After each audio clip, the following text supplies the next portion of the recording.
Hey guys, welcome back to Guide Glimpse. Today, let me show you how to create GCash account. So let's start by launching the GCash app, which you can easily download from the App Store or Play Store, depends on the mobile device you're using.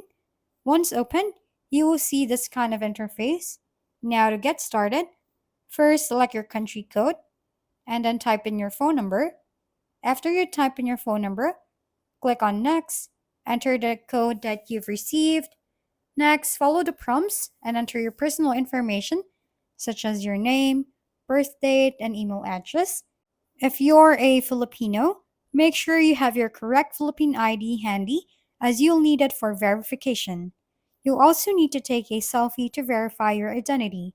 This will unlock more features and a higher transaction limit on your GCash account. Once again, thank you for watching. This has been Guide Glimpse.